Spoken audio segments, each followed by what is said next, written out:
Hey guys, Cameron for The Exorcist, Season 1, Episode 9, Chapter 9, 162, and I was definitely really looking forward to this episode, especially because, as we know, the first part of the show is kind of over, and yeah, I say first part of the show, there's only 2 episodes left, but in general, I really didn't know what was going to happen here, now that we know that Angela was possessed at the end of, the 8th episode, and knowing that she killed her own mother, I really had no idea what was going to happen, and this was another really great episode. I really enjoyed this episode overall. I don't think it was up to par with the last episode, but I do still think this was a really great episode. Definitely a really good performance for Geena Davis. I mean, she's been killing it all season, but now that she has the demon in her, she has a lot more to do than just brood and worry about her child. Now she actually can really, get into the nitty-gritty when it comes to horror. And this is by far one of the creepiest episodes so far, I definitely will say that. But let's just get into this episode because I really did love it. This is definitely more of setting up a finale kind of episode, but I still really did love this episode overall. So we start off and we see Chris McNeil's dead body being wheeled by the coroner's office while Angela explains to the police how she found her mom's body at the base of the stairs. And right off the bat, she's doing a pretty impressive job of making it seem like this had nothing to do with her. Like, this was not at all her doing. And they're very skeptical about Chris's death being just an accidental fall, given the recent return of Casey, who claims not to remember where she's been.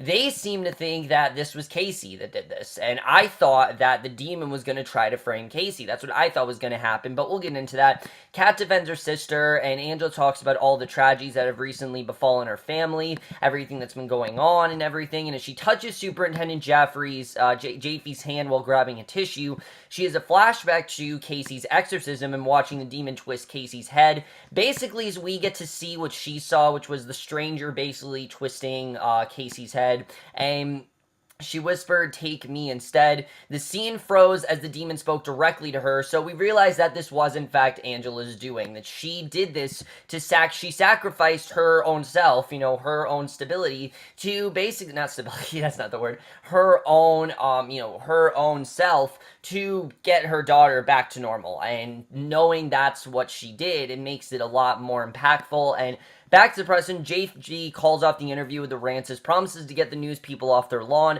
She's in a much better mood that she should be, given that their mother just died. She announced to Kat and Henry that it's time to go pick up Casey, and right off the bat, they can tell that something is just not right here. She's not acting like herself, and everything seems to be back to normal, though. We're with Casey. She looks as if she's been horribly beaten, and a lot of this episode is, in fact, Casey trying to recover from, what happened to her, because obviously, after you're possessed, I mean, it's gotta take a lot to get back into your normal routine, and outside their house is a makeshift memorial to Chris, as well as the 3 growling dogs who stand completely still as they make eye contact with Angela. Kind of a very good reference to The Omen. That's kind of what I saw. It was less of The Exorcist and more The Omen. I definitely did get that here, but she smiles back before heading into the house, and like I said, this really sets up how creepy the episode's gonna be, how great Pazuzu has failed everyone, and really the tragic reality that's about to hit the family.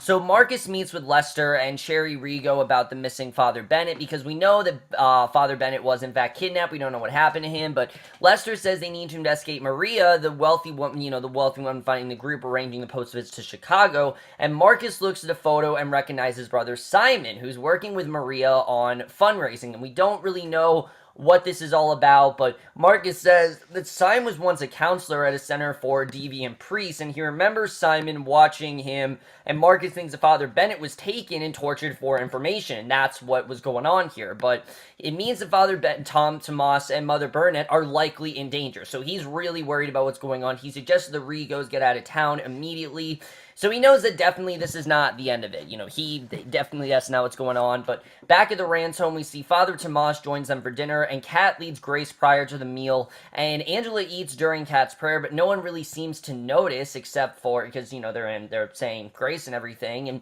the family discuss their plans, and now Angela's not sure that they should actually leave Chicago. And of course, anything that Angela says is very questionable, because it's not actually Angela saying it, it is in fact Pazuzu. And the family discusses their plans, and Father Tomas announces that his commitment has been renewed, and he's going to rededicate himself to his parish. And Angela then makes a toast to her family, but leaves out a mention of Chris. She doesn't even seem to care much about Chris. She doesn't talk about her, and they drink to her memory, and it's very strange. Kat adds it, and it's just really weird that she's not mentioning Chris, especially after everything they've been through.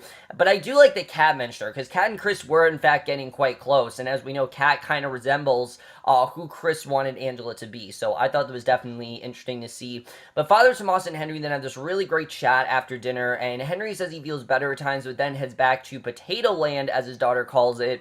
And I really have loved all the stuff they've given Henry. They started the season with Henry being completely, unstable and not really knowing what was going to happen. But the second half of the season, they've really given him some great stuff, and I've really enjoyed that. But as they chat, Angela heads out saying that she's going to the hotel to work, and Father Tomas reminds Henry about their conversation in which Henry told the young priest how to get in touch with Marcus. And Henry has no idea what Tomas is exactly talking about, but Tomas tells him that God spoke through him, and Henry hands Tomas yellow pad with the number 162 written repeatedly on a page, and we don't know what exactly that means. All I know is that it's the title of this episode. And Henry says that after the accident, he hears low frequency sounds like yammering in the background. Sometimes he hears all the noise saying 162, and as we know, Pazuzu was a direct cause of what happened to Henry. And Tomas asks if the people are talking to him now. Henry says yes, but he has no idea what it means. So the way that Tomas is doing this, essentially what he's doing is he's gathering information and getting clues,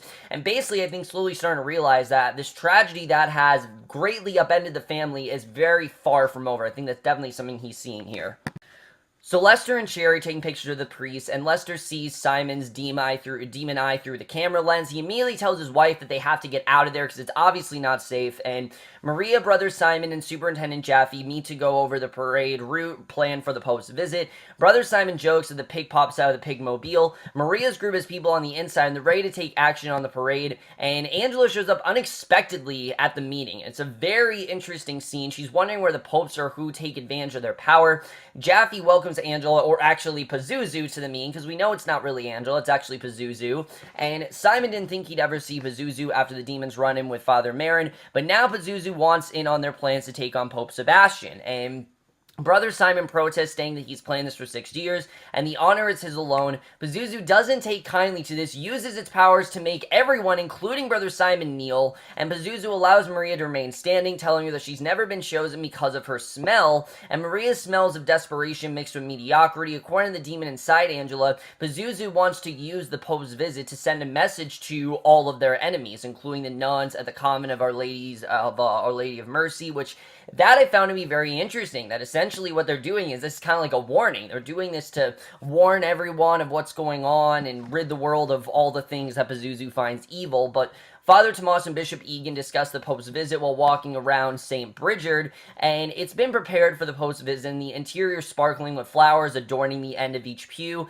and Egan offers Tomas the church as its current priest is involuntary retiring. It's one of the city's finest parishes in St. Anthony's, and Tomas's parish is going to close because it's losing money. It'll be shuttered no matter what, but Tomas confesses that he has sinned, and I like that Tomas came clean here. He said, no, I can't do this. I can't be this priest. You want me to be this priest and do all these great things, but I have not, I've committed sin, because he really has committed sin, and he says he doesn't deserve this promotion. Shockingly, Egan knows about Tomas's affair, and he can handle the problem if Tomas takes care of the woman. So I thought that was interesting to see, the way that Egan is telling him, look, I understand that you had this affair, I understand that you did something wrong, we all do something wrong, though, and I like the way that Egan is kind of getting him to atone for his sins, because, yeah, he did do something wrong, but, I mean, we've all done something wrong, now and again, and before he decides to become a priest, if he, if he decides to never do it again, then he's willing to move on from it. And I think it's interesting the way that Egan actually responded here. We've seen Egon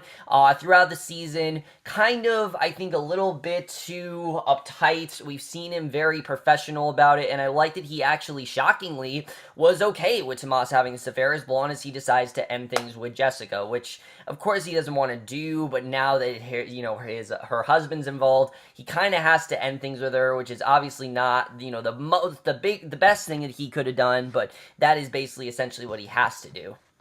So Marcus is weighing into Tomas's office, rifling through the paperwork on the post-visit when Tomas returns from his meeting with Bishop Egan, and Marcus is sorry to hear that St. Anthony's is closing, and he tells Father Tomas to be careful and watch his back, and Tomas jokes that he might be able to get Marcus a good spot on the parade route, and then Marcus receives a text with a photo of Bishop Simon's demon eye clearly visible, and he passes on Tomas's parade route offer, and he leaves. So he knows that definitely something is going on here, and at the Rand's house, we see Casey's concentrating on her laptop while Kat's looking through her clothes for something for Casey to wear, and she threatens Casey with the tickle monster, and I really like this scene. You know, we haven't had a ton of stuff between Casey and Kat because Casey's been possessed for most of the season, so I like that now that Casey's not possessed anymore, we can have some really nice scenes between Casey and Kat because these two actresses work really well together. I actually really like what we saw from Hannah Kasulka and from Brianne Howey. They very much impressed me this season. I've really enjoyed their performances, but they finally have a heart-to-heart, and Casey doesn't want to talk. Kat sees that she's been looking at articles online about the paramedics who she murdered while possessed,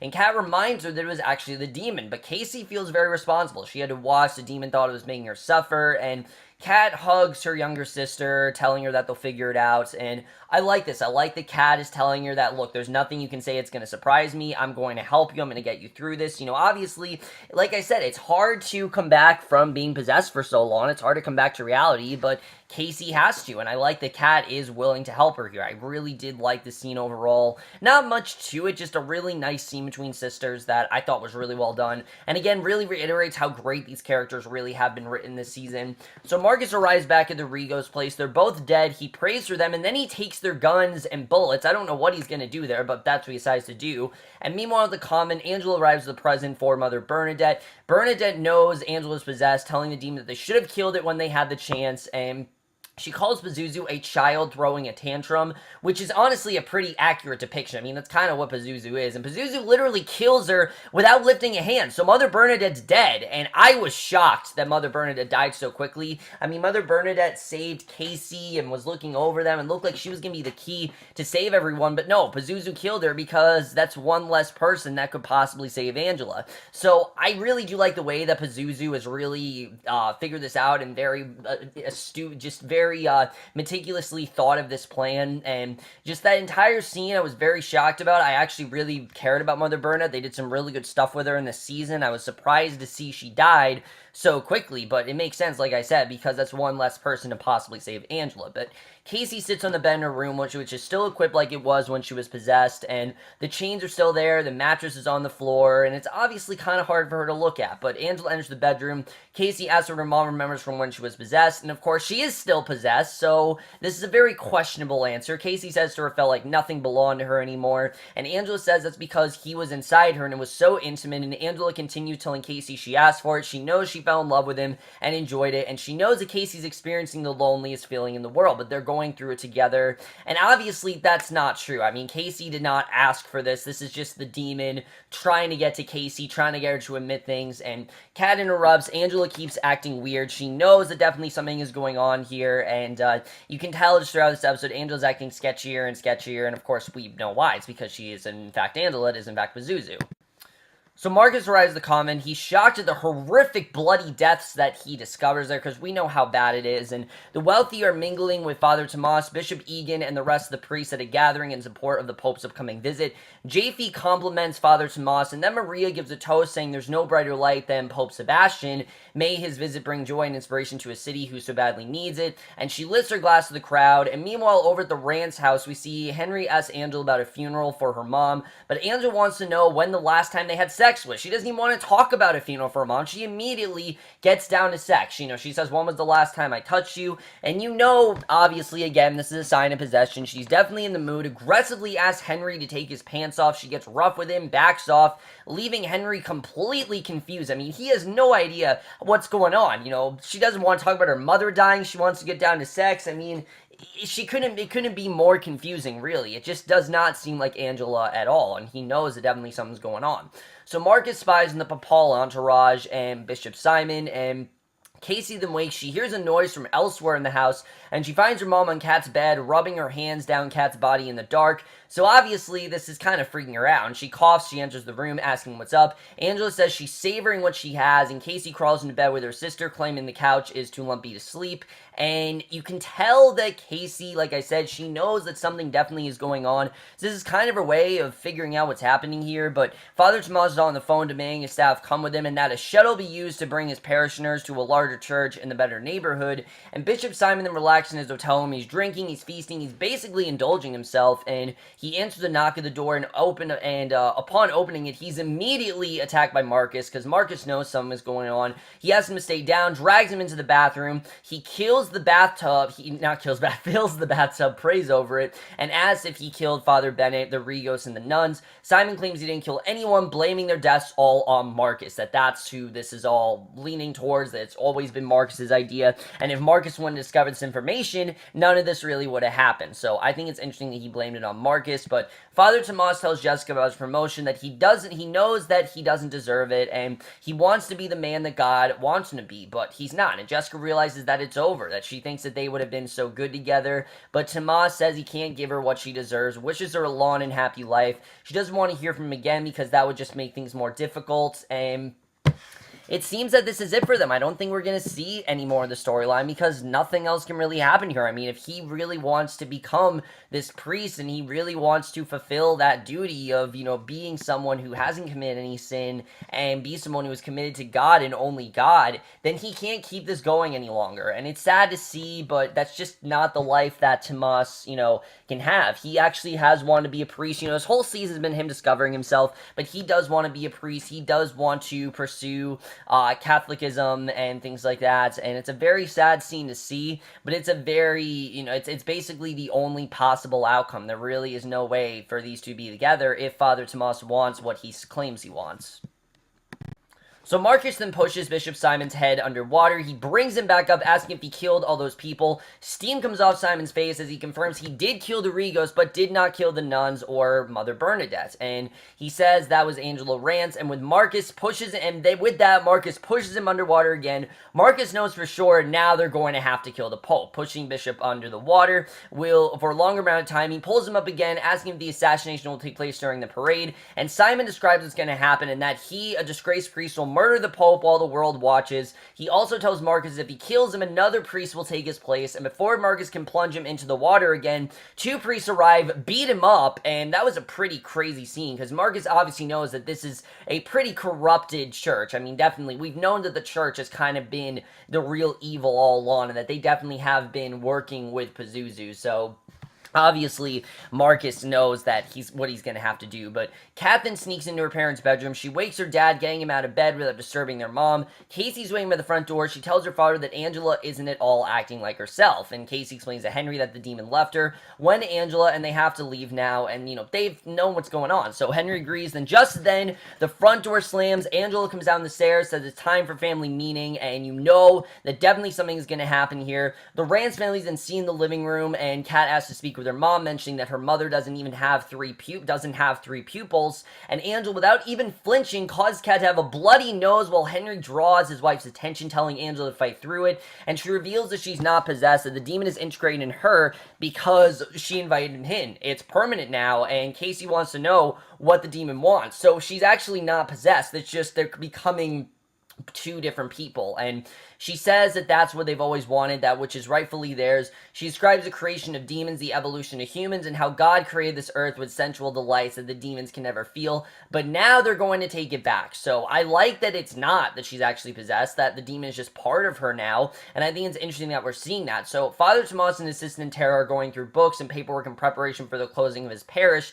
Tara gets sidetracked reading from Chris's book, The Devil and My Daughter. He wants to know where she got the book. Tara explains she got it from Chris and thinks it was her own personal copy, but actually, Father Tomas is asking about where she got the red feather she's holding. Tara says it was in the book. He asks for the book, turns to page 162, and he says that he knows that the demon would never rest, never stop until it has taken Regan for its own. It would keep coming for her until the end of time. So Father Tomas has finally put two and two together, that 162 is essentially the way to end all this, and that's going to be the way that they ended this. But Marcus is tied up. Brother Simon explains that they offered the Pope a peek behind the curtain years ago, but he turned his back on their offer, and Brother Simon's going to offer Marcus a chance to become one of them now. So that's interesting to see if Marcus is actually going to become corrupted and things like that. I think that's interesting. But then we get to the ending. We see Angela suggests her family should go down to the parade in the morning and wave at the Pope, which we know that they plan on killing, and her family's freaked out by that offer. Then more so when she says that as punishment for disobedience, she's going to have to hurt one of them a little, and Casey asks if Angela killed their grandma, and Angela chokes Casey, again while doing nothing more than looking at her, which is creepy in itself. But the fact that there's nothing happening, that she literally is just, staring at her, and it's attacking her, it's so creepy. But Angela enforces Henry to remain in place. Kat swears they'll behave. Casey's near death. Father Tomas shows up, tells Angela to get the hell away from the family, and that is the way the episode ends. Really crazy stuff overall, but let's just get into this episode and where I think we're going to be going in the finale. So overall, guys, this was a really well done episode. Like I said, this was definitely more of a transition type episode, but I think it was definitely a very needed one. There's a lot of stuff to set up for next week's finale. First of all, I like that we know that Angela's actually not possessed, that it is in fact that Pazuzu is in fact a part of her, and there really isn't a way to separate the two halves, that they're kind of becoming one, and clearly Pazuzu wants to become, the soul half of her. That's kind of what happened with Casey, where Casey was herself, and then she was, and then it's kind of what Pazuzu wants to do to Angela, which I think is very interesting to see where that's going to go. But I do like that Angela kind of wanted this. Like, again, Angela did this to protect her family, and she didn't want to do this, but she had to, and that's kind of the direction that we're headed. So that's definitely going to be interesting. As far as this whole situation with Marcus, is Marcus really going to go rogue? I mean, this entire season we've seen that Marcus has had a ton of outbursts, and he's kind of corrupted, and remember, he's not a priest anymore, so is he actually willing to possibly work with the church and actually see what they can do? Because if he works with the church, are they going to give him Brother Bennett? Are they going to hold up the end of the deal? Something about Simon I just don't really trust, so we'll have to see.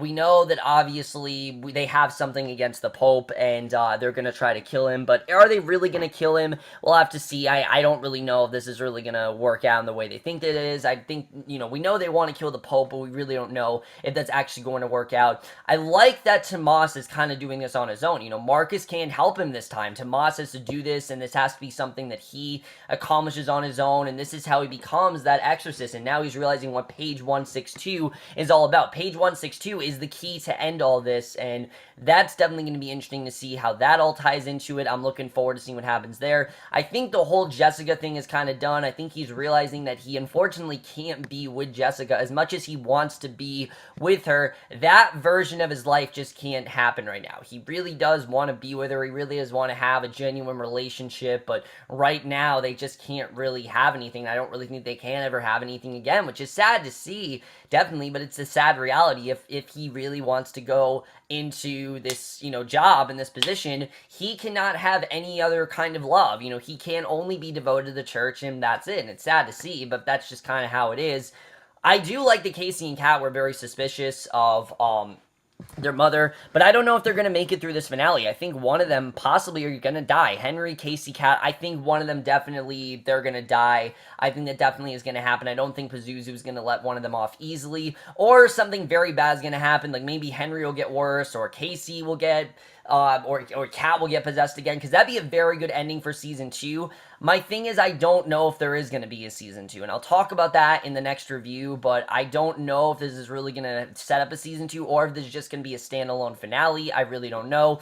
Either way, guys, I'm so pumped for this finale. I can't wait to see the way that this all concludes. I really don't know what else is going to happen here, but let me know if you guys saw this episode, loved your thoughts on it. I really did love this episode overall. Geena Davis, like I said, just killing it in this episode. I really did love what we got from her, but that's it for my review. Hope you guys enjoyed it. We'll see you guys next, which will be for the season finale, The Exorcist, and we'll see you guys for that. Okay, bye.